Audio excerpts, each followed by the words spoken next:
Cada plato es más que una receta.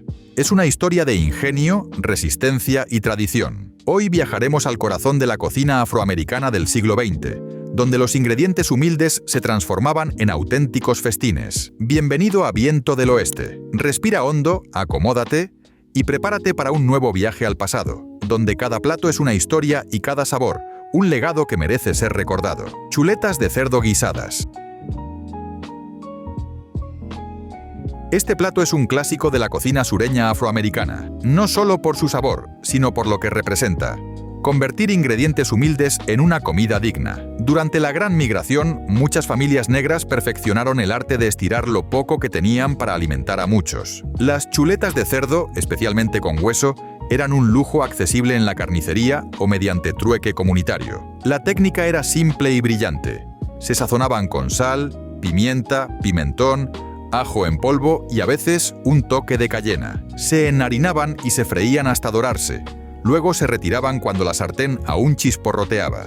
En esa misma sartén se salteaban cebollas y a veces pimientos verdes, desglasando con agua o caldo. La mezcla se espesaba hasta formar una salsa dorada. La clave: el guisado. Las chuletas volvían a la sartén, se cubrían con la salsa y se cocinaban a fuego lento hasta quedar tan tiernas que se deshacían. Servidas con arroz, repollo o puré, estas chuletas no solo alimentaban, contaban una historia. La historia de quienes convirtieron sobras en un festín con alma. Hojas de col con cuellos de pavo ahumado. Mucho antes de que se hablara de los beneficios de las hojas verdes, familias negras ya cocinaban ollas enteras de collards como alimento, celebración y símbolo de esperanza. La receta tiene raíces en África Occidental, donde las hojas verdes eran parte esencial de la dieta diaria. En el sur de Ua se convirtieron en algo más, un ritual presente en funerales, reuniones y cenas de Año Nuevo, donde simbolizaban prosperidad. Antes se cocinaban con grasa de cerdo o huesos del cuello. Luego, el pavo ahumado se volvió una opción más saludable, con el mismo sabor profundo y menos grasa. Las hojas se lavaban a fondo, se picaban y se cocinaban durante horas con cuellos de pavo, cebolla, ajo, chile rojo, vinagre y a veces salsa picante. El resultado: hojas tiernas, oscuras, llenas de sabor. Y el caldo, el famoso pot liquor, que solo con pan de maíz ya era suficiente para alimentar. Estas hojas eran más que comida, eran medicina, memoria y herencia, pasadas de mano en mano por mujeres que recordaban la esclavitud no como historia, sino como recuerdo cercano. Pastel de batata dulce.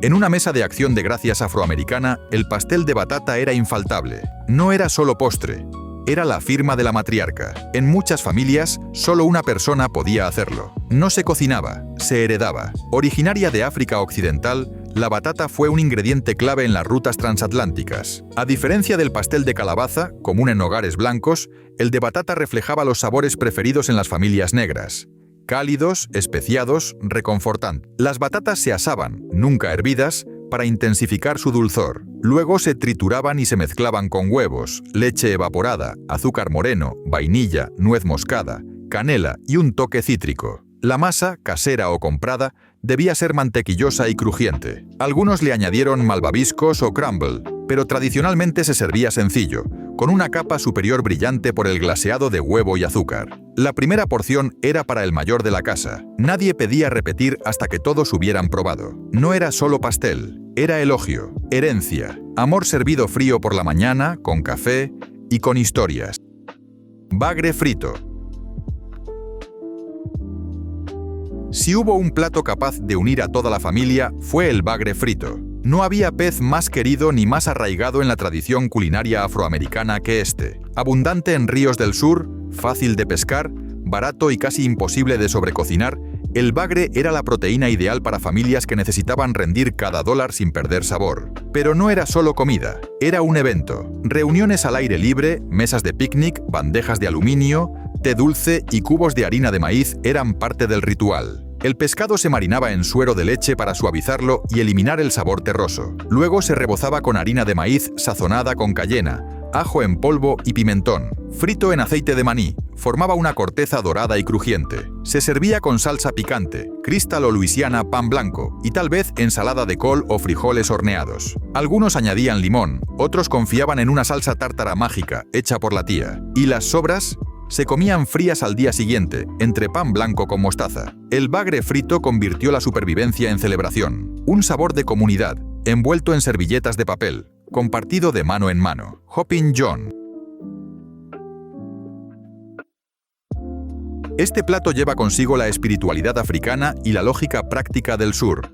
En cada cucharada, mezcla frijoles de ojo negro, arroz y cerdo, tocino o jamón, simbolizando suerte, herencia y alimento del bueno. Sus raíces están en Senegal y los pueblos Gula, donde arroz y legumbres eran básicos. En el sur esclavista, los africanos adaptaron estas recetas con lo que encontraban: frijoles de sus jardines, arroz de Carolina y restos de carne porcina. El Hoppin' John se comía el 1 de enero para atraer buena suerte. Los frijoles como monedas, las hojas verdes como billetes. Pero no era solo comida festiva, era ingenio cotidiano. El arroz y los frijoles alimentaban a muchos, y el cerdo daba ese sabor rico que levantaba el alma cuando el bolsillo estaba vacío. Las especias cambiaban según la región, pero siempre había cebolla, ajo y laurel. Algunos añadían vinagre, salsa picante o pimentón ahumado para profundidad. Y nada se desperdiciaba. Al día siguiente, los restos se transformaban en Skipping Jenny, una versión rehecha que celebraba no solo la frugalidad, sino la virtud de aprovecharlo todo. Joecaques. A simple vista parecen panqueques de maíz, pero los joecaques tienen un nombre y una historia de supervivencia, trabajo e ingenio en la comunidad negra. El término viene de cómo se cocinaban. Los trabajadores del campo, a menudo esclavizados, ponían la masa sobre una azada, oe, y la cocinaban al fuego, sin estufa, sin sartén, solo determinación y fuego. Así, este pastel simple mantenía a la gente en pie. Hechos con harina de maíz, agua, sal y a veces manteca o grasa de tocino, eran baratos y llenadores. Con los años, la receta cambió. Se les añadió suero de leche o huevos para hacerlos más esponjosos. En cocinas rurales, se servían con hojas verdes, frijoles o guisos, como pan para absorber los jugos. No estaban en libros de recetas, pero siempre aparecían dorándose en planchas de hierro, con bordes crujientes y centro dorado, acompañados de mantequilla, miel o jarabe. Los joecaques no eran solo desayuno. Eran prueba de que, con lo mínimo, las manos negras creaban algo cálido, nutritivo y profundamente tradicional. Codillos de jamón con frijoles de Lima. Este plato es pura alquimia culinaria. Transformar los ingredientes menos valorados en una auténtica olla de oro. Los codillos de jamón, entre la pata y la pierna del cerdo, eran desechos para los ricos, pero para muchas familias afroamericanas durante la era Jim Crow eran un tesoro. Ahumados y cocidos a fuego lento, infundían a los frijoles un sabor profundo, imposible de imitar con condimentos comerciales. Los frijoles de Lima, traídos a América en el intercambio agrícola entre pueblos indígenas y africanos, eran baratos, nutritivos y esenciales. Cocinados con codillos, cebolla, ajo y pimienta, absorbían cada gota del caldo ahumado. Quedaban suaves, cremosos y reconfortantes. No era un plato elegante, ni de banquete, pero sí un milagro de entresemana en los hogares negros de los años 40 a 60. Comida completa hecha con sobras y paciencia. Los niños recordaban el burbujeo de la olla y el aroma que quedaba en casa mucho después de la cena. Las sobras, mejores al día siguiente, se servían sobre arroz o con pan de maíz. Hasta hoy, los mayores dicen: si sabes sazonar unos frijoles como se debe, nunca pasarás hambre. Arroz rojo Gula. Si la comida soul tuviera un himno, el arroz rojo Gula sería su latido. Originario de las costas de Carolina del Sur y Georgia, este plato es primo del jollof africano. Los Gullah Geechee, descendientes de africanos esclavizados en las islas del mar, preservaron más tradiciones africanas que cualquier otro grupo afroamericano. El arroz rojo no era solo acompañamiento, era un puente cultural. Se preparaba con arroz de grano largo, salteado en grasa de tocino o aceite con cebolla, pimientos, ajo y tomate triturado. Las especias como tomillo, cayena o semillas de apio le daban carácter. Si había suerte, se añadía salchicha ahumada, mollejas o camarones. Pero incluso sin carne, seguía siendo rico, ácido y profundamente satisfactorio. Se servía en cenas dominicales, cumpleaños o comidas en la iglesia. Su base de tomate representaba riqueza y bendición. Los mayores decían que si te salía muy seco o muy blando, es que no lo sentiste. Porque este plato no era solo técnica, era conexión. Hoy empieza a recibir el reconocimiento que merece. pero la verdad es que nunca se fue. Siempre estuvo cerca del corazón, pasado en silencio por quienes jamás olvidaron sus raíces. Pollo con dumplings. Este plato nació de la necesidad, pero se perfeccionó con cariño. Durante la Gran Depresión y los años de guerra, un solo pollo debía alcanzar para todos. El pollo con dumplings era la solución, dominada por madres y abuelas como un arte. Se hervía un pollo entero con cebolla, apio, ajo, laurel y pimienta. Una vez tierno, se desmenuzaba y volvía a la olla. El caldo, ya rico en sabor, se usaba para los dumplings. Harina, grasa y un poco de leche o agua. Se estiraban, se cortaban en tiras o círculos y se cocinaban en el caldo hasta quedar suaves pero firmes. Algunas familias los hacían planos y anchos, otros esponjosos como bizcochitos. La forma no importaba. El resultado era siempre reconfortante. No era comida de restaurante, era comida de duelo, de invierno, de celebración. Daba el alma. Se servía con cuchara grande. Y una sonrisa aún más grande, porque el pollo con dumplings no hablaba de lujo, sino de asegurar que todos tuvieran algo caliente, sabroso y hecho con amor. Pan de jengibre con melaza. Antes de que el azúcar blanca fuera común en hogares afroamericanos, la melaza reinaba en los dulces. Más barata y con un sabor más profundo, le daba al pan de jengibre una dulzura oscura e inigualable. Este no era un bizcocho ligero, era denso, húmedo y especiado con intención. Jengibre, clavo, canela y pimienta de Jamaica se sentían en cada bocado. Se horneaba en sartenes de hierro o bandejas viejas, cargadas de sabor y memoria. Se preparaba en otoño e invierno, especialmente cuando se esperaba visita. Se servía con café negro o suero de leche, y rara vez duraba más de un día. Para muchos abuelos fue el primer postre que aprendieron, sin recetas escritas. Sabes que está listo cuando la masa se aferra a la cuchara, decía una abuela. Hoy pocos saben cuán antiguo es este pastel. No es solo un postre, es una línea directa al pasado. Un tiempo donde cada cucharada de dulzura se ganaba, y cada ingrediente humilde se trataba como un tesoro. Estofado de cola de buey. Alguna vez despreciada como desecho, la cola de buey era un corte que nadie quería. Demasiado grasa, demasiado hueso, demasiado dura. Pero en las cocinas afroamericanas se transformó en un estofado rico y lujoso, capaz de competir con cualquier asado de alta cocina. Primero se doraban hasta caramelizar, luego se cocinaban lentamente con cebolla, ajo, pasta de tomate, salsa Worcestershire y caldo. A veces se añadían pimienta de Jamaica, tomillo, laurel o un chile Scotch bonnet si había toque caribeño. El secreto era el tiempo. Horas de cocción hasta que la carne se soltaba del hueso y el tuétano se fundía en la salsa, creando una riqueza natural inigualable. Se servía con arroz o fideos con mantequilla. No era una cena cualquiera, era comida de domingo, un acto de amor. Cuando la olla llegaba a la mesa, reinaba el silencio, no por falta de palabras, sino por respeto. El estofado de oxtail sigue siendo prueba de que, incluso si el mundo solo te da huesos, puedes crear algo inolvidable. Chitterlings. Solo con nombrarlos, los chitlins provocan reacciones intensas. Para muchos son devoción o rechazo absoluto, pero ahí reside su poder. Hechos con intestinos de cerdo, son profundamente polarizantes, incluso dentro de la comunidad afroamericana. Pero su historia es de ingenio, resiliencia y también trauma. Durante la esclavitud, se asignaban las partes menos deseadas. Pies, colas, vísceras. Los chitlins se limpiaban por horas y se hervían con vinagre, cebolla, ajo y especias para suavizarlos. No era solo un proceso laborioso, era sagrado. En muchos hogares existía la reina del chitlin, la mujer mayor con la paciencia y el saber para prepararlos. Durante décadas se servían en fechas especiales, fiestas, celebraciones, reuniones. Eran un manjar nacido de la necesidad. Y hoy comer chitlins es un acto de continuidad cultural. Un bocado difícil, sí, pero que une mesa y campo, presente y pasado. Un pasado duro pero imposible de olvidar. Si este viaje por los sabores olvidados te está gustando, dale like, suscríbete y comparte este vídeo con alguien que ame la cocina con historia. Y recuerda, puedes conseguir el ebook de recetas olvidadas desde el enlace que tienes en la descripción. Y ahora volvemos con estos platos de la cocina afroamericana. Batatas glaseadas, candied yams.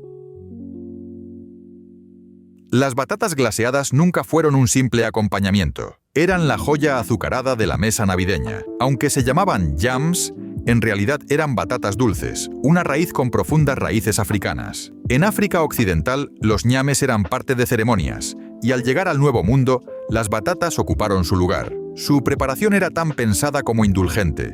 Rodajas gruesas, azúcar moreno, canela, nuez moscada, mantequilla, a veces jugo de naranja, vainilla o un toque de bourbon. Se horneaban lentamente hasta que quedaban tiernas y el almíbar se caramelizaba en los bordes. Lo especial no era solo el sabor, era la espera, porque casi siempre se hacían con antelación, y el aroma te torturaba durante horas. Una vez servidas, tocaban todo en el plato: hojas verdes, relleno, pavo, lo dulce y lo salado mezclados en una sinfonía soul. No eran postre, eran recuerdo, de esos que llenan el plato, antes del primer bocado. Bebida roja, red drink.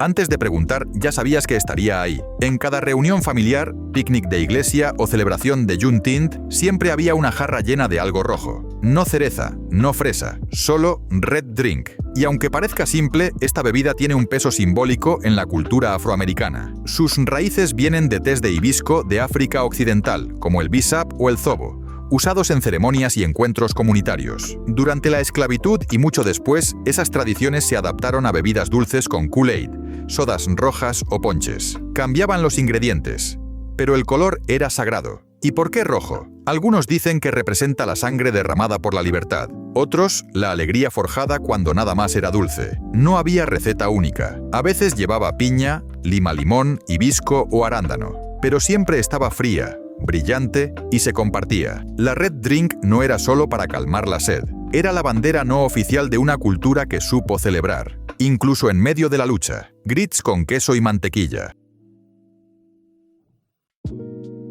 Mucho antes de que los bowls de desayuno fueran moda, ya había una olla de grits humeando en las cocinas negras del sur. Sémola de maíz gruesa, cocida con paciencia, removida con calma, apenas sazonada, y coronada con mantequilla y a veces queso cheddar.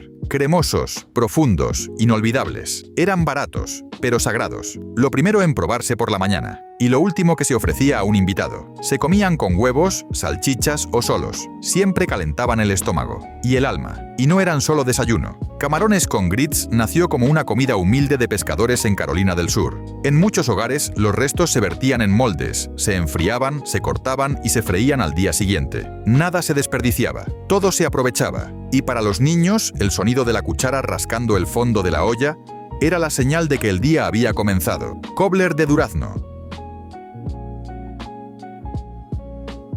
El cobbler de durazno no es solo postre, es un abrazo desde la historia. Nació en las cocinas del sur, donde cocineros afroamericanos convertían fruta de temporada e ingredientes básicos en actos de amor. Cuando los duraznos maduraban en verano, se recogían por cubetas, del patio, de la carretera o de las granjas donde se trabajaba. El azúcar era lujo, la harina racionada, pero siempre alcanzaba para un zapatero. La cubierta, tipo cobbled, era rústica, a veces en bolitas de masa, otras como una costra dorada. Llevaba canela, nuez moscada y un toque de limón. Se horneaba en sartén de hierro hasta que el durazno burbujeaba y los bordes se caramelizaban. Se servía caliente, con helado o crema fría, pero sobre todo se servía en momentos importantes.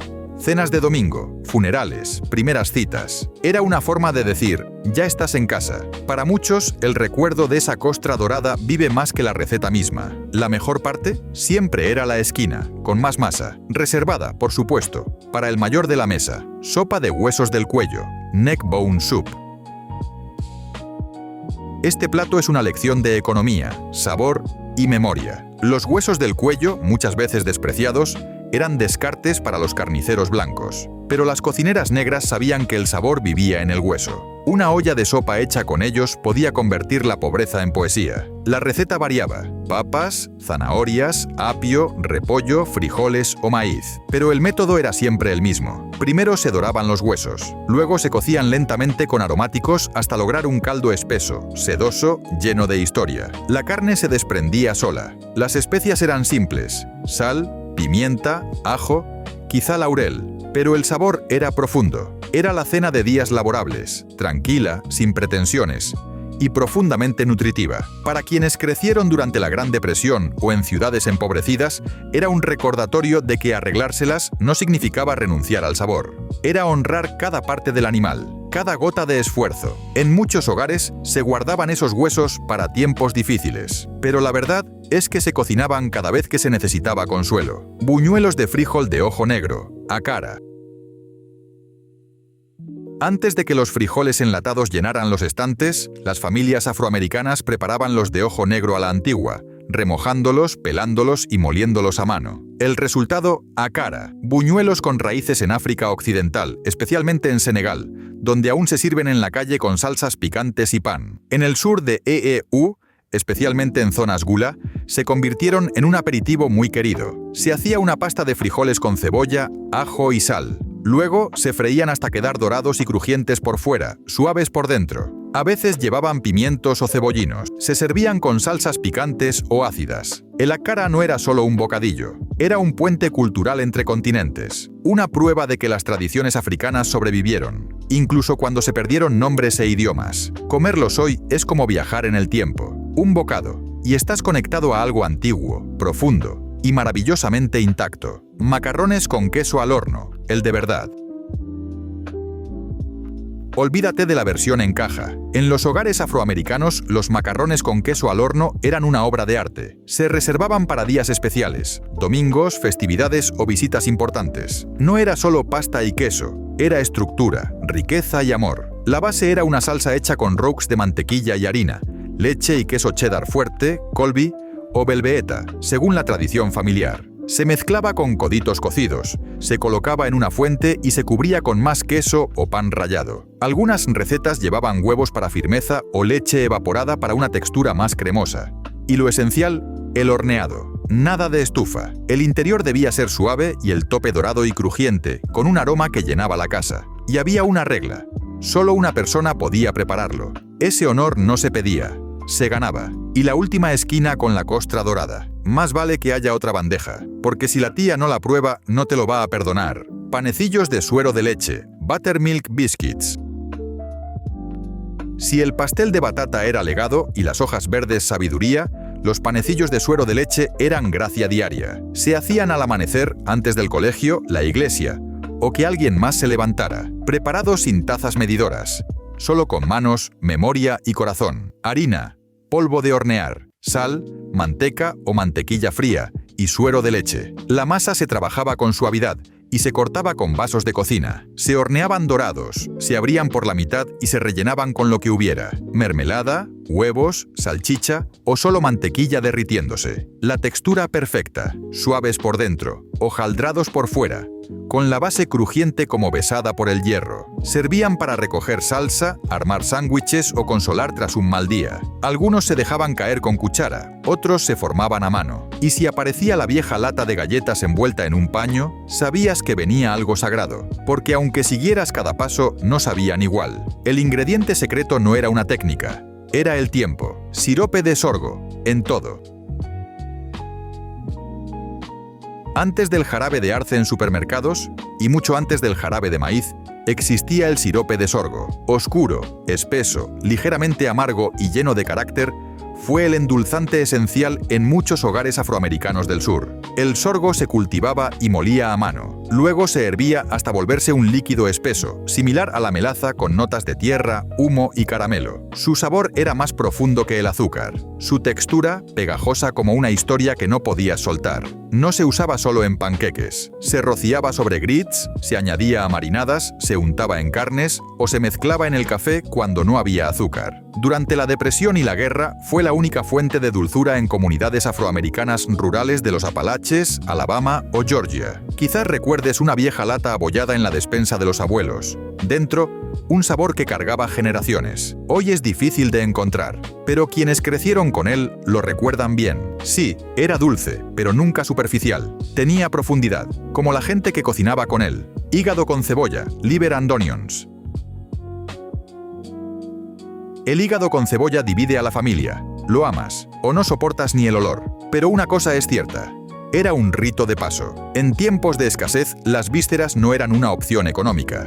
Eran la opción. Entre los años 40 y 70, el hígado fue símbolo de crianza con ingenio. Nutritivo, accesible y sabroso si se preparaba bien. Se usaba hígado de res o cerdo remojado en leche para suavizar el sabor metálico. Luego se sazonaba, se enharinaba y se freía en grasa bien caliente. Las cebollas se cocinaban en esa misma sartén hasta quedar suaves, dulces y se servían como corona sobre el hígado. Con arroz o puré era un plato fuerte, tierno y con un aroma que quedaba en la casa todo el día. Los niños arrugaban la nariz hasta que probaban el primer bocado. Entonces entendían, no era cuestión de gusto, sino de presencia, de saber que mamá o la abuela hizo milagros con lo que tenía, y aún así puso algo reparador sobre la mesa. No era sofisticado, era necesario. Por eso, inolvidable. Mollejas de pollo, chicken gizzards. Otro corte subestimado, otra lección de cómo la cocina afroamericana no desperdicia nada. Las mollejas, parte muscular del sistema digestivo del pollo, se limpiaban con cuidado, se hervían hasta quedar tiernas. Y luego, fritas o cocidas en salsa. Las mollejas fritas se volvieron un clásico del soul food. Crujientes por fuera, masticables por dentro, sazonadas con cayena, ajo en polvo y pimentón. Se vendían en bolsitas de papel, en puestos de pescado, gasolineras o picnics. A veces se comían con palillos, acompañadas de salsa picante o mostaza. Eran tentempié, comida de supervivencia y celebración. En algunas casas se reservaban para quien cocinaba. Eran premio especial. No todos soportaban su textura, pero quienes sí, no las cambiaban por nada. Y si veías a alguien comiéndolas en la encimera, antes de la cena, sabías que esa persona era realeza en esa casa. Relleno de pan de maíz, cornbread dressing. Esto no es stuffing. El cornbread dressing es sagrado, con su propio ritmo, reglas y una herencia profundamente afroamericana. Todo comenzaba con pan de maíz hecho desde cero, días antes, luego desmenuzado en un tazón grande. Se añadían aromáticos, apio, cebolla, salvia, a veces pimientos o huevos hervidos. El caldo de pollo se vertía al ojo. Un par de huevos batidos daban consistencia. Se horneaba hasta que la parte superior estuviera dorada, los bordes crujientes y el centro suave como nube. El olor a casa, a día festivo, a pausa para dar gracias. En muchas familias había competencia silenciosa por el mejor dressing. Algunos le añadían ostras, otros crema de pollo. Pero lo esencial era la textura. Tenía que sostenerse y derretirse, y debía ser preparado por alguien que supiera de memoria. Porque esto no era solo comida, era ritual. Te decía qué día era, quién estaba en casa, y quién había vuelto solo para comer eso. Cobbler de zarzamora, Blackberry Cobbler. Terminamos donde comienzan muchos recuerdos. En la mesa, con dedos manchados y una sartén de hierro enfriándose en la ventana. El cobbler de zarzamora no siempre se planeaba. Nacía de la oportunidad. Cuando las moras silvestres maduraban, los niños salían con latas vacías, regresando con brazos arañados y manos púrpura. Las moras se enjuagaban, se mezclaban con azúcar y limón, y se vertían en una fuente enmantecada. Encima, una masa tipo biscuit a cucharadas, o un enrejado, si alguien tenía tiempo. Se horneaba hasta que burbujeaba y la cobertura se doraba. El chisporroteo decía que estaba listo. Ese primer bocado ácido, dulce, desordenado y perfecto, lo borraba todo. Se peleaban por las esquinas. Y las sobras, si quedaban, eran desayuno. El cobbler de zarzamora era verano hecho recuerdo. No duraba mucho, esa era la idea. Este vídeo termina, pero las historias detrás de cada plato continúan. Si quieres seguir explorando recetas tradicionales del siglo XX en América, puedes conseguir nuestro ebook de recetas olvidadas desde el enlace de la descripción. Y si te ha gustado, dale like, suscríbete, comenta y comparte con quien sepa apreciar un buen viaje al pasado. Hasta el próximo viaje al pasado, donde cada plato es una historia y cada sabor, un legado que seguimos compartiendo.